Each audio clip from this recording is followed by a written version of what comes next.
तो dear student, आज हम रिवाइज करते हैं application of derivative 6th chapter of class 12th mathematics. आइए, पहला क्वेश्चन आपके लिए, function log cos x is strictly increasing in during interval. आपको बताना है कि log cos x जो फंक्शन है ये कौन से इंटरवल में आपका इंक्रीज होता है। तो देखिए क्या दिया गया आपको, F x log of cos x। तो सबसे पहले क्या करते हैं, जब हम इंक्रीजिंग डिक्रीजिंग निकालते हैं सबसे पहले हम डेरिवेटिव करते हैं। तो डेरिवेटिव कीजिए इसका, log का 1/x। तो x क्या है आपका, cos x है, और cos x का क्या होगा डेरिवेटिव, माइनस का sin x। तो क्या हो गया आपका, minus sin x by cos x। कितना आ गया आपका, माइनस का 10x। तो जो आपका डेरिवेटिव है ये आपका आ गया माइनस का 10x। अब हमें इसको चेक करना है कौन से इंटरवल में ये आपका इंक्रीज होता है, कौन से में डिक्रीज होता है। देखिए, जैसे कि आपको पता है, ग्राफ दिखाया था मैंने आपको, ग्राफ के द्वारा आप समझ सकते हो ये किसका है, 10 का है। तो देखिए 10x। तो यहाँ पे देखिए 0 से लेके π/2 पे, देखो 0 से लेके π/2 पे ग्राफ कैसा है आपका, देखना है ऊपरी तरफ जा रहा है, यानी कि आपके फर्स्ट इंटरवल के अंदर, इसका मतलब क्या, पॉजिटिव है, पॉजिटिव। यानी जब वैल्यू पॉजिटिव आती है, डेरिवेटिव करते हो आपको पॉजिटिव मिलता है, तो जिसके लिए वैल्यू पॉजिटिव उसके बोलते हैं इंक्रीजिंग, और जिसके लिए नेगेटिव आती है उसके बोलते हैं डिक्रीजिंग फंक्शन। तो 0 से π/2 कैसा ही आपका इंक्रीजिंग है। तो देखिए, लेकिन यहाँ पे क्या साइन हमारा कैसा है, नेगेटिव है।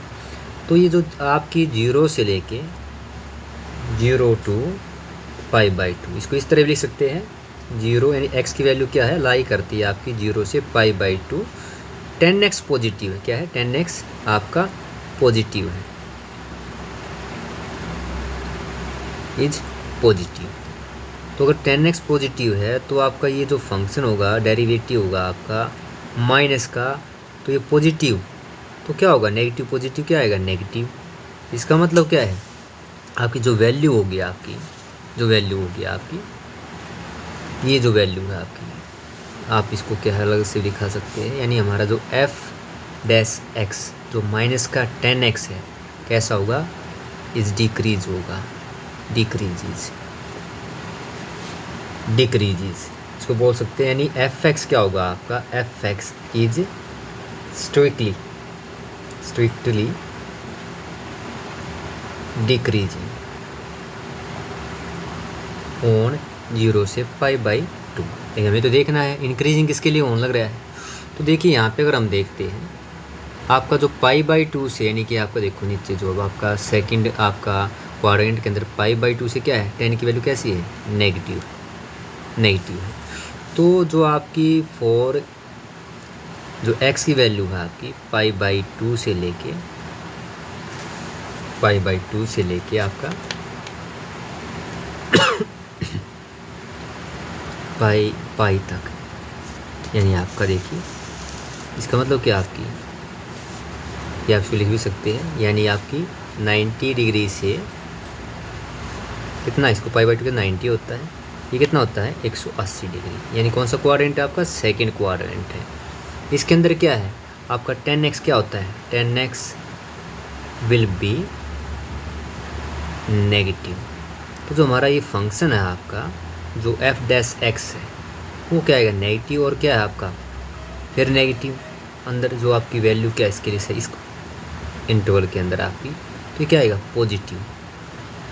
तो हमें बस क्या देखना है, जो फंक्शन का जो डेरिवेटिव है क्या, पॉजिटिव। इसका मतलब क्या है, π/2 से लेके पाई तक फंक्शन कैसा है आपका, strictly increasing, that is f(x) is strictly increasing on interval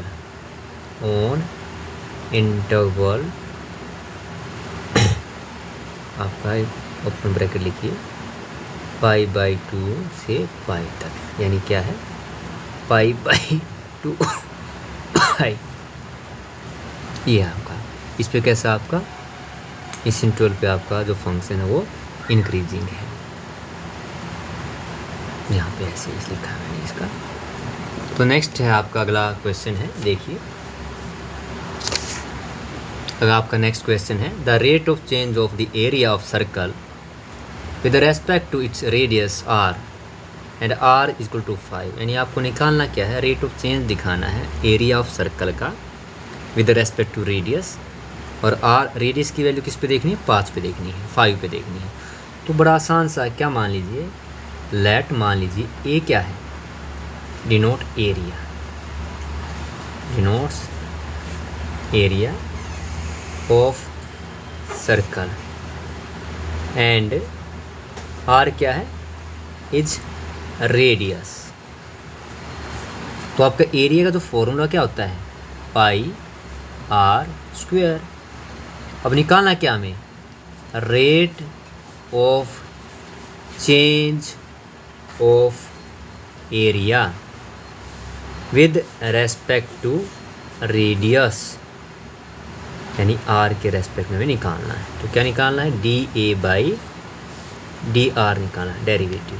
तो ये डिफ्रेंशिएशन आपको आता है, 2 उठ के सामने आ गया, 2 पाई आर, ये आपका क्या हो गया, rate of change of area with respect to radius. अब हमें निकालना क्या है, आर की वैल्यू कितनी है, 5 पे चेक करना है, यानी क्या निकालना है, d A by d r. R कितना लेना है आपको, यहाँ पे 5 लेना है, तो ये होगा 2 पाई, आर की वैल्यू कितनी लेनी है, 5, तो कितना होगा, 2 पंजे 10 पाई सेंटीमीटर स्क्वायर क्या है, एरिया के लिए पर सेंटीमीटर। यह क्या होगा, आपका आंसर होगा।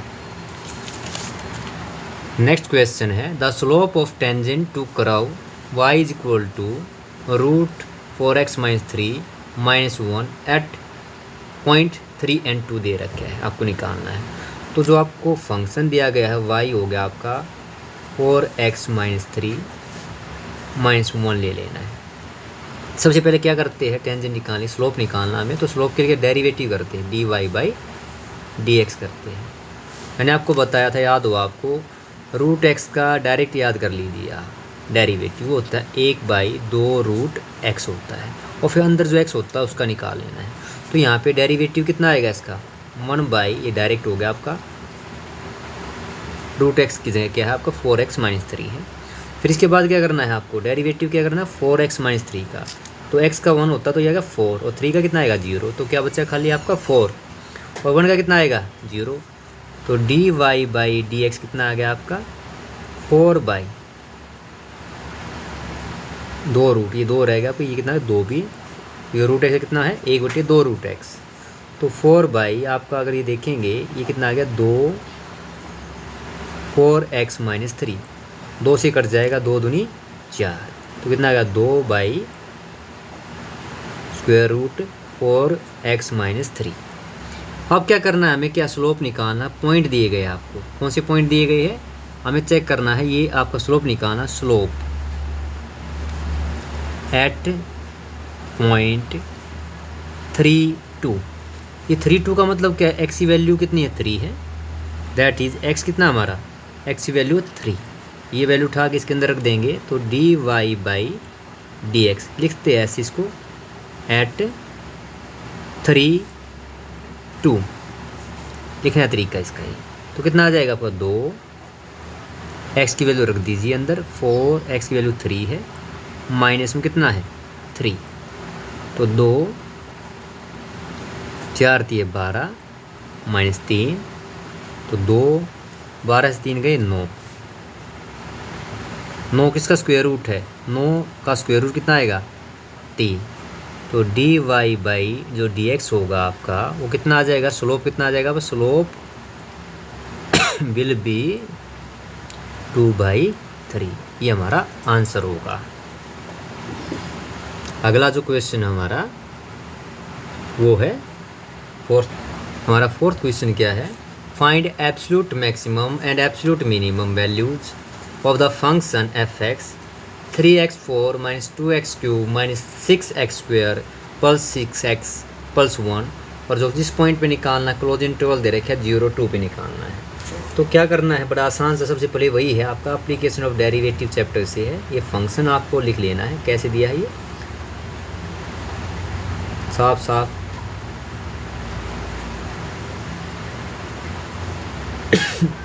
और जो आपका यहाँ पे जो आपका x है ये आपका बिलोंग्स 0 और 2, ये क्लोजिंग इंटरवल पे डिफाइंड है। सबसे पहले आपको डेरिवेटिव करना, वही आपको डिफ्रेंशिएट करना है ना, ये आपकी एप्लीकेशन ऑफ डेरिवेटिव ऑपोजिशन है।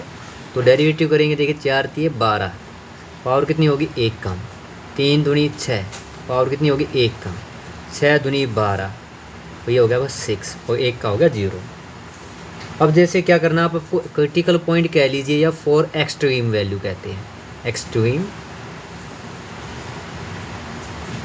वैल्यूज़। हम क्या करते हैं, इस डेरिवेटिव को 0 के बराबर रख देना है, ऐसे ही करना है आपको। बड़ा आसान सा क्या करना, 12x³ 6x², 12x + 6, ये हो गया आपका।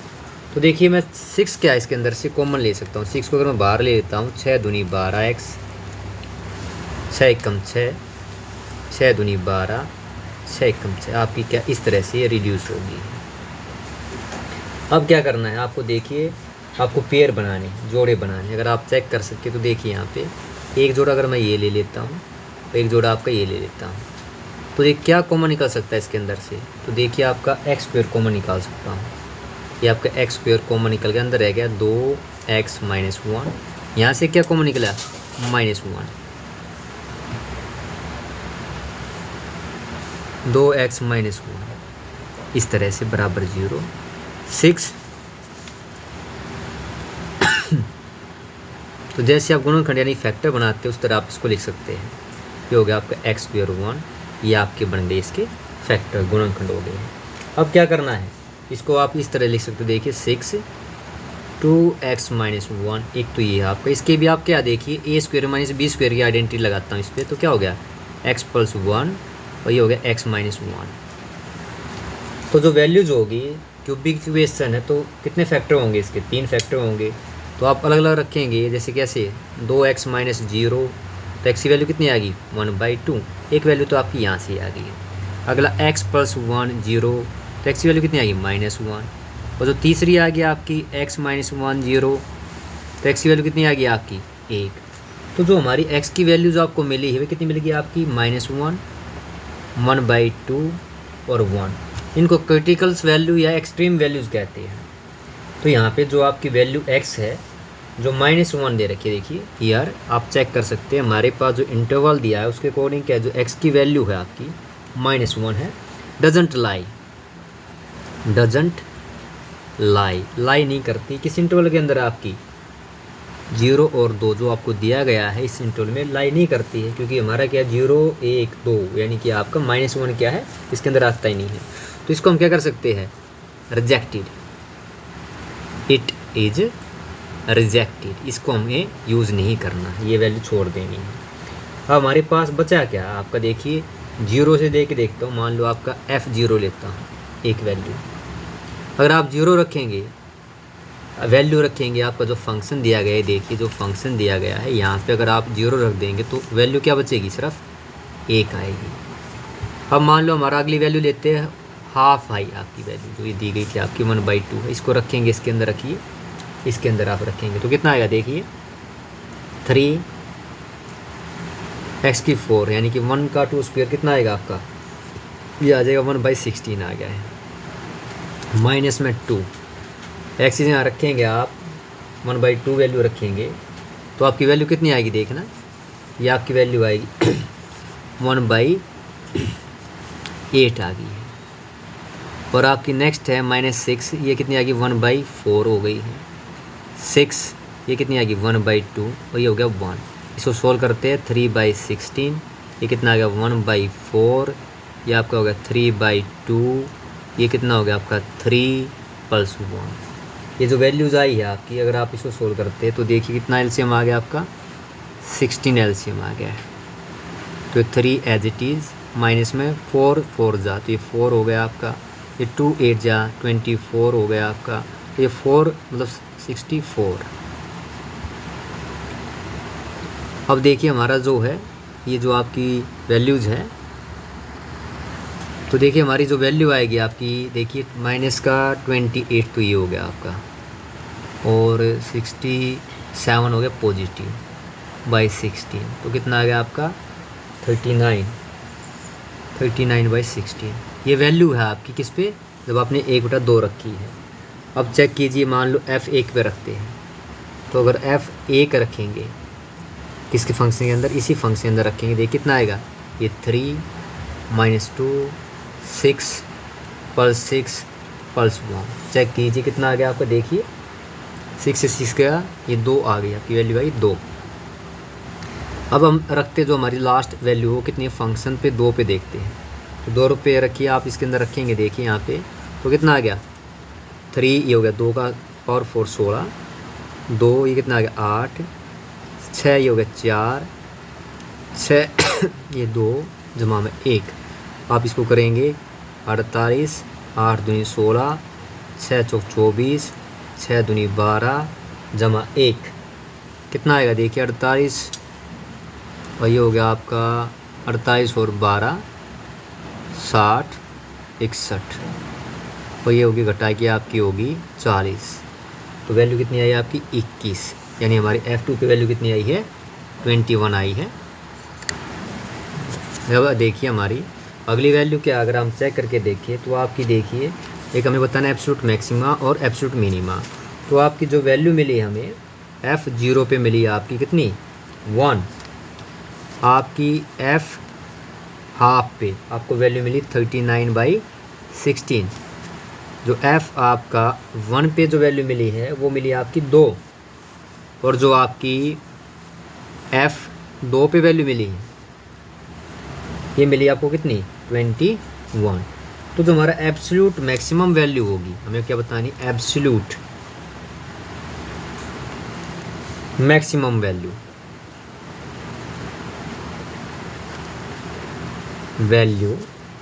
ऑफ Fx कितनी होगी, दिखाई दे रही 21 है, और किस पॉइंट पे है, एट x = 2, ये होगी एब्सोल्यूट मैक्सिमम वैल्यू। और जो एब्सोल्यूट मिनिमम वैल्यू है, सबसे कम वैल्यू किस पॉइंट पे मिली है, absolute minimum value of Fx कितनी मिली है आपको, ये मिली 1 मिली है, किस पॉइंट पे, एट x = आपका 0। तो इस तरह से आपको हल करना था। क्या किया आपने, देखिए पहले सबसे पहले आपने फंक्शन का फर्स्ट आपने डेरिवेटिव कर लिया, डेरिवेटिव करने के बाद इसको क्या कर दिया 0 के बराबर रख दिया, आपने इसको सोल्व किया, x की वैल्यू निकाल ली, यानी फैक्टर बना के इस एक्सट्रीम वैल्यू यानी क्रिटिकल पॉइंट निकाल ली, -1 1/2 1। इसके बाद क्या देखा, जो घटा 1 था वो क्या आपके इंटरवल में लाई नहीं करता है, तो इसको रिजेक्ट कर दिया। फिर आपके पास जो वैल्यू थी 0, यहाँ से 1 1/2 और 2, इनको उठा के क्या किया आपने, आपका जो क्वेश्चन था इसके अंदर रखा आपने, इसमें वैल्यू जो Fx है यहाँ पे 0 1 1/2 और 2 वैल्यू रखी, और जो वैल्यू आपको मिली उसके बाद आपने देखा जिसके ऊपर आपकी मैक्सिमम वैल्यू मिली, देखिए 0 पे 1 मिली, ½ पे 39/16 मिली, 1 पे 2 और F2 पे आपको 21 मिली। तो जिस पे मैक्सिमम वैल्यू वो एब्सोल्यूट मैक्सिमम वैल्यू, जैसे 21 मिली वैल्यू क्या है एट x2 पे, जिसके ऊपर मिनिमम किस पे मिली, जब x का मान 0 था, तो आपकी जो मिनिमम एब्सोल्यूट मिनिमम वैल्यू है फंक्शन की वो क्या 1 है एट x0। इस तरह से इसको आपको हल करना है।